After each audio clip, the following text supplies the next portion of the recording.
Hello, welcome back to the another video. आज के इस वीडियो में हम टॉप 10 कॉमन मिस्टेक्स को डिस्कस करेंगे जो कि बिगिनर अर्ली स्टेजेस में करते हैं। तो सबसे पहला जो टॉपिक है वो डेप्रिकेटेड टैग्स है। बहुत डेप्रिकेटेड टैग्स मतलब वो टैग्स होते हैं जो आउटडेटेड हो गए। फॉर एग्जांपल प्रीवियस जब हम HTML में किसी टैग्स को सेंटर करना होता था तो उसके लिए हम सेंटर का टैग यूज़ करते थे, लेकिन अब नए HTML वर्जन में अब सेंटर का टैग जो है वो डेप्रिकेटेड हो गया है। डेप्रिकेटेड मीन्स अब इसको इस्तेमाल करना सही नहीं समझा जाता है इसको। तो इसके अलावा फ़ॉन्ट के टैग ये भी एक डेप्रिकेटेड टैग है। अब ये न्यू HTML की जो HTML5 चल रहा है उसमें इसको यूज़ नहीं कर सकते। इसके अलावा एक बी का टैग होता है जो कि टैग्स को बोल्ड करता है, ये भी टैग जो है वो डेप्रिकेटेड हो गया।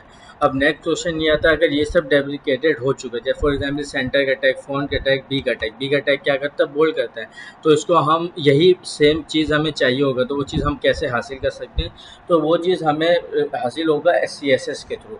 फॉर एग्जाम्पल यहाँ पर जैसे हम पहले HTML में किसी भी टेक्स्ट को हमें सेंटर करना होता था तो हम सेंटर कर देते थे। अब CSS में किस तरीके से सेंटर होगा? CSS में ये इस तरीके से सेंटर होगा कि हम इसको स्टाइल का टैग देंगे। ठीक है, स्टाइल के टैग के अंदर यहाँ पर हम कोई भी क्लास या ID या टैग को नाम के, फॉर एग्जाम्पल एक टैग है div, उसको हमें सेंटर करना है तो उसके लिए हम यहाँ पर एक CSS का वो आता है एट्रीब्यूट, उस टैग्स अलाइन और इसकी वैल्यू जो होती है सेंटर, तो वो क्या करेगा, टैग्स को सेंटर कर देगा। तो पहले हम टैग्स को सेंटर इस तरीके से भी कर सकते थे, लेकिन अब आपको कोशिश करनी है कि आपको टैग्स जब भी सेंटर करना हो वो आप CSS के थ्रू करें। इसी तरीके से हम फ़ॉन्ट के जो भी जितने भी प्रॉपर्टीज़ होते हैं, font size, font family, font weight, वो सारे चीज़ हम यहाँ से CSS के थ्रू अब चेंज करते हैं। हम इस तरीके से टैग्स को यूज़ नहीं करते हैं। चलते हैं नेक्स्ट टॉपिक की तरफ। इस नेक्स्ट टॉपिक है incorrect nesting of tags. Nesting tags इसको कहते हैं, टैग्स किसी टैग के अंदर टैग आ रहे होते हैं। फॉर एग्जांपल मैं यहाँ पर एक टैग बताता हूँ, div। ठीक है, अब इसके अंदर हम एक पी का div टैग यूज़ करें तो इसको क्या कहते हैं, नेस्टिंग टैग्स। ठीक है, तो इसमें आपको मेक श्योर करना है, जो अक्सर अर्ली स्टेजेस में जो जो न्यूबी होते हैं वो क्या गलती करते हैं कि फॉर एग्जांपल यहाँ पर एक एंकर का टैग लेते हैं। ठीक है, एंकर का टैग क्या करता है, वो एक लिंक हमें जनरेट करके दे देता है। अब वो इस टैग के अंदर डिव का टैग यूज़ कर रहे होते हैं, तो ये चीज़ गलत है कि हमें जो भी है, जो एंकर का टैग है वो एक इनलाइन एलिमेंट और जबकि डिव का जो टैग है वो एक ब्लॉक एलिमेंट है। तो इनलाइन एलिमेंट के अंदर हम ब्लॉक एलिमेंट को नहीं रख सकते। हाँ, हम इसको इस तरीके से कर सकते हैं कि डिव टैग है उसके अंदर हम अपने इनलाइन एलिमेंट को रख दें। फॉर एग्जाम्पल इस तरीके से मैं कह रहा हूँ। ठीक है, तो हम इसको इस तरीके से रख सकते हैं, लेकिन इसको हम किसी भी इनलाइन एलिमेंट के अंदर ब्लॉक एलिमेंट को नहीं रख सकते हैं। चलिए हम नेक्स्ट टॉपिक की तरफ चलते हैं। अब नेक्स्ट टॉपिक है मिसिंग ए ऑल्ट एट्रीब्यूट। अच्छा, ये मोस्ट कॉमन मिस्टेक है जो कि अक्सर मैं भी कर रहा होता हूँ, अक्सर नहीं 100 to 90% मैं भी ये कर रहा होता हूँ। तो आपको भी ये कोशिश करनी है कि जब भी आप इमेज का टैग यूज़ करेंगे तो इमेज के टैग में एक एट्रीब्यूट होता है SRC का। तो इसमें SRC में क्या होता है, हमें सोर्स देना होता है। इस SRC एट्रीब्यूट के अंदर हमें सोर्स देना होता है कि इमेज कहाँ से आ रही है, इमेज का एड्रेस हमें देना होता है। इसके अलावा एक एक एट्रीब्यूट होता है ALT एट्रीब्यूट, ऑल्ट एट्रीब्यूट। ये एट्रीब्यूट काम क्या करता है, इस अगर इमेज अप्लाई नहीं हो रही, फॉर एग्जांपल यहाँ पर मैंने इमेज का एड्रेस दिया है। ठीक है, अब यहाँ पर मैं लिख देता हूँ इमेज एड्रेस। ठीक है, अब यहाँ पर मैंने इमेज का एड्रेस दिया, अगर ये इस इमेज एड्रेस के ऊपर इमेज अवेलेबल ना हो या ये एड्रेस गलत हो तो उस जगह के ऊपर यहाँ पर ऑल्ट एट्रीब्यूट के अंदर हम जो भी टाइप मैसेज करते हैं तो वहाँ पर वो डिस्प्ले होता है। ठीक है, तो आपको ये बहुत मेक श्योर करना है कि जब भी आप इमेज का टैग यूज़ करेंगे तो आपको ऑल्ट का एट्रीब्यूट यूज़ करना है। हम आप अपने नेक्स्ट टॉपिक की तरफ चलते हैं, जिसमें नेक्स्ट टॉपिक आता है कि अक्सर आपने देखा होगा, अगर आपको CSS के अगर आपने CSS थोड़ी बहुत भी कवर की हुई तो देखिए बहुत सारे जगह आदत होती है कि फॉर एग्जांपल मैं एक div का टैग यूज़ कर रहा हूँ। ठीक है, तो div का टैग यूज़ कर रहा हूँ, मैं इसके अंदर कोई भी टैग्स लिखा हूँ। अब हमें इस div के टैग्स को बोल्ड करना है, तो बहुत सारे अक्सर क्या करते हैं न्यूबी, यहीं पर इनलाइन CSS कर देते हैं, स्टाइल के एट्रीब्यूट देते हैं और यहाँ पर इसको हम इस तरीके से दे सकते हैं। अगर हमें इस टैग्स को बोल्ड करना है तो यहाँ पर हम लिखते हैं फॉन्ट वेट। ठीक है, और यहाँ पर हम इसको लिख देते हैं बोल्ड। ठीक है, तो ये फॉन्ट वेट क्या कर देता है, बोल्ड कर देता है। तो इस तरीके से हम जो भी डिव यूज़ कर रहे होते हैं तो बहुत जगह न्यूबी क्या कर रहे होते हैं कि वो स्टाइल एट्रीब्यूट का यूज़ करते हुए इनलाइन CSS कर देते हैं। तो इससे आपको बचना है। आपको CSS जब भी करना है वो एक्सटर्नल CSS होता है।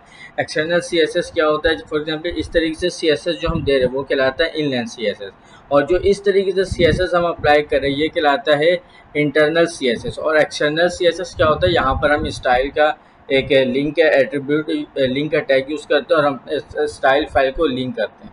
ठीक है, तो वो तरीका कहलाता है एक्सटर्नल। तो अब हमें कोशिश क्या करनी है कि हमें जो भी सी एस एस अप्लाई करें वो एक्सटर्नल सी एस एस हो। हम अपने नेक्स्ट टॉपिक के पास चलते हैं जो कि टॉपिक नंबर 5 है। अच्छा, यहाँ पर आपने देखा होगा जब एक टॉपिक नंबर 5 में हम को देखेंगे कि हम सेमेंटिक टैग्स को क्यों यूज़ करते हैं। तो अक्सर आपने देखा होगा जैसे एक वेबसाइट है, तो एक वेबसाइट को जब हम फर्स्ट टाइम देखें तो 3 हिस्सों में डिस्ट्रीब्यूट हो सकते हैं, एक हेडर, एक सेक्शन जो कि बॉडी का होता है और एक फुटर। तो हम क्या कर रहे होते हैं, 3 डिव बना लेते हैं इस तरीके से। ठीक है, ये हो जाता है हेडर का, ये हो जाता है आपका मेन कंटेंट का जिसको हम कहते हैं सेक्शन, और एक और डिव आ जाता है जिसको हम कहते हैं, जिसको हम यूज़ करते हैं एज अ फुटर। ठीक है, तो ये चीज़ गलत है, ये चीज़ स्टैंडर्ड के खिलाफ है। गलत तो हम इसको नहीं कह सकते, लेकिन ये स्टैंडर्ड के खिलाफ है। आप जब भी HTML करें तो सेक्शन डिवाइड करना है तो इस सब के लिए अलग से टैग प्रोवाइड है HTML में। फॉर एग्जांपल हमें टॉप का हमें जो सेक्शन है ये हेडर है, तो HTML में एक टैग है हेडर का, तो हमें कोशिश क्या करनी है कि हम हेडर का जो भी काम करेंगे उस टैग के अंदर करेंगे। इसी तरीके से हमें कुछ बॉडी की कंटेंट लिखना है तो उसके लिए एक टैग अवेलेबल है सेक्शन। अब हम बॉडी का जो भी काम करेंगे सेक्शन के अंदर, अब हमें फुटर क्रिएट करना है तो फुटर के लिए भी HTML पे एक टैग अवेलेबल है फुटर के नाम से, तो हम फुटर का जो भी काम करेंगे वो इसके अंदर करेंगे। तो ये आपको मेक श्योर करना है कि हम हर जगह डिव को यूज़ ना करें, जिस चीज़ के लिए टैग को अवेलेबल बनाया कि हम उस टैग को यूज़ करें। डिव यूज़ करने से कोई इशू नहीं होगा आपके काम के ऊपर, लेकिन ये स्टैंडर्ड के खिलाफ है।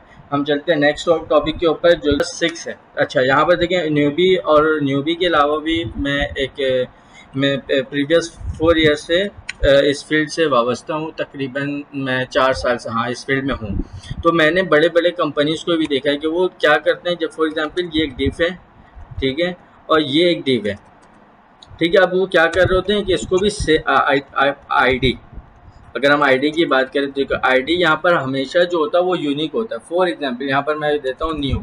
अब ये न्यू आईडी हम इस पूरे फाइल के ऊपर इस सेम आईडी नेम हम प्रोवाइड नहीं कर सकते। फॉर एग्जांपल इस तरीके से मैं नहीं कर सकता हूँ, ये रॉन्ग तरीका हो जाएगा। हम इसको -1 कर सकते हैं, ये हो जाएगा। तो आपको मेक श्योर करना है कि एक पेज के ऊपर आईडी की जो वैल्यू है वो एक ही होगी। आईडी की वैल्यू क्या होती है, वो यूनिक होती है। अच्छा, आप किसी और HTML पे एक न्यू पेज में HTML बना रहे हैं, वहाँ पर आप आईडी दे सकते हैं, लेकिन सेम HTML फाइल के ऊपर आप सेम आईडी नहीं रख सकते।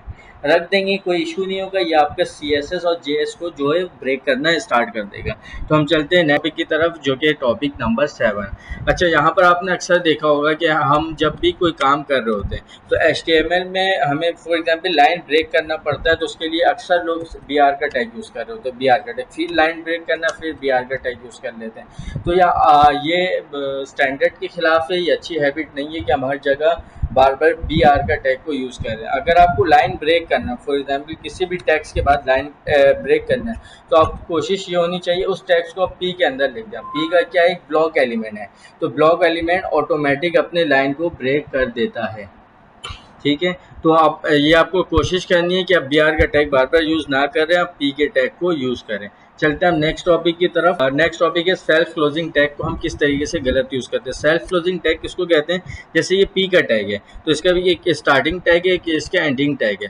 ठीक है, अब सेल्फ क्लोजिंग टैग किसको कहते हैं, जिसका कोई एंडिंग टैग ना हो। फॉर एग्जांपल इनपुट का टैग, इसका कोई एंडिंग टैग नहीं है। फॉर एग्जांपल IMG का टैग, ठीक है, इसका कोई एंडिंग टैग नहीं है, लेकिन हम इसको इसी तरीके से यूज़ करते हैं। लेकिन ये आपको मेक श्योर करना है कि जब भी जो सेल्फ क्लोजिंग टैग होता है उसके एंड में आपको ये स्लैश का साइन लगाना है। ठीक है, इससे क्या होता है, ये स्टैंडर्ड है, हम इसको नहीं लगाएंगे, काम में कुछ फ़र्क नहीं पड़ने वाला है, कुछ ब्रेक नहीं होगा आपकी अशे में, लेकिन ये स्टैंडर्ड के खिलाफ है। चलते हैं हम नेक्स्ट टॉपिक, जिस टॉपिक नंबर 9, और इस टॉपिक में हम डिस्कस करेंगे कि अक्सर ये ऐसा होता है कि हम काम अपने पास से करते हैं, हमारे पास सब काम सही चल रहा होता है, और जब हम उसको क्लाइंट को प्रोवाइड करते हैं, आगे ट्रांसफ़र करते हैं या किसी दूसरे डेवलपर को चेकिंग के लिए देते हैं, तो उसमें होता है क्या है कि काम बिगड़ जाता है। तो ऐसा होता क्यों है, ऐसा अमूमन इस वजह से होता है कि हम अपने काम को सिर्फ एक ब्राउज़र के ऊपर टेस्ट कर रहे होते हैं। जैसे हमने कोई भी काम किया वो गूगल के ऊपर चेक किया और हम आगे प्रोवाइड कर देते हैं, तो ये गलत तरीका। आपको अच्छे हैबिट इख्तियार करने वो उसमें है क्या क्या। फॉर एग्जांपल आपने काम किया, उसको आपको गूगल के ऊपर टेस्ट करना है, उसको आपको फायरफॉक्स के ऊपर टेस्ट करना है, उसको आपको सफारी के ऊपर टेस्ट करना है।